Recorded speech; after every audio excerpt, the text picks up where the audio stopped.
بسم اللہ الرحمن الرحیم۔ ایک سبق آموز واقعہ جو کہ قرآن کی ایک معلمہ کے ساتھ مصر میں پیش آیا اور اس کی ایک ساتھی نے اپنے شاگردوں کو سنایا۔ وہ معلمہ ہمیشہ اپنے شاگردوں کو نصیحت کرتی تھی کہ قرآن پاک کی اس آیت کے مطابق زندگی گزاریں۔ اے پروردگار، میں نے تیری طرف آنے میں جلدی کی تاکہ تو خوش ہو۔ وہ کہا کرتی تھی کہ میں اس آیت سے بہت متاثر ہوں۔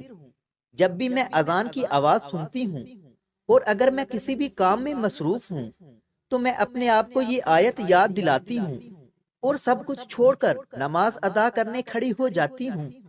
رات کو 2 بجے جب تہجد کا الارم بجتا ہے اور میں گہری نیند میں مزید سونا چاہتی ہوں تو یہ آیت مجھے یاد آ جاتی ہے اور مجھے جگا دیتی ہے۔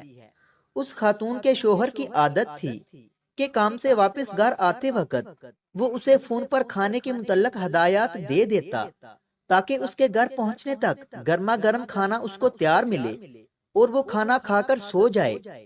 ایک دن اس نے فون پر محشی کھانے کی فرمائش کی۔ انگور کے پتوں میں چاول بھرے جاتے ہیں اور پھر ان کو ہلکی آنچ پر پکنے رکھا جاتا ہے۔ اتنی دیر میں اذان کی آواز سنائی دی تو اس کے صرف 3 رولز رہ گئے تھے جن کے بھرنے میں زیادہ سے زیادہ 5 منٹ لگتے، لیکن اس نے حسب عادت سب کام چھوڑ دیے اور نماز ادا کرنے کھڑی ہو گئی۔ اس خاتون کا شوہر اسے بار بار فون کرتا رہا لیکن کوئی جواب موصول نہیں ہوا۔ جب وہ گھر پہنچا تو اس نے دیکھا کہ اس کی بیوی سجدے میں ہے اور کھانا ابھی تک تیار نہیں ہے، اور اس نے یہ بھی دیکھا کہ صرف 3 رولز بھرنے رہ گئے تھے تو اسے شدید غصہ آیا اور اسی غصے کے عالم میں اس نے اپنی بیوی کو ڈانٹنا شروع کر دیا اور کہنے لگا، تم اپنا کام ختم کر کے دیگچی چولہے پر رکھ کر بھی نماز ادا کر سکتی تھی۔ 3 رولز بنانے میں کتنی دیر لگتی ہے؟ لیکن اس کی بیوی کی طرف سے کوئی جواب نہ آیا۔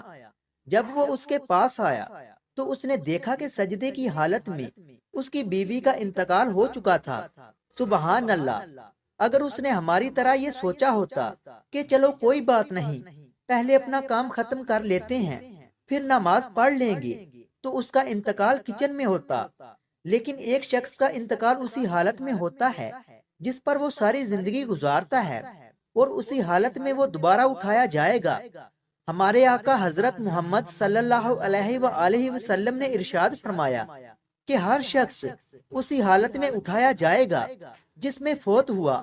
آئیے آج ایک عہد کریں، جیسے ہی اذان کی آواز سنائی دے سب کام ایک طرف رکھیں اور نماز کے لیے اٹھ کھڑے ہوں، زیادہ سے زیادہ 20 منٹ تک، جو کہ اقامہ ٹائم بھی ہے۔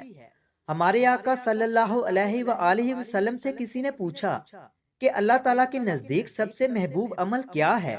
انہوں نے جواب دیا، نماز کو اس کے اولین وقت میں ادا کرنا۔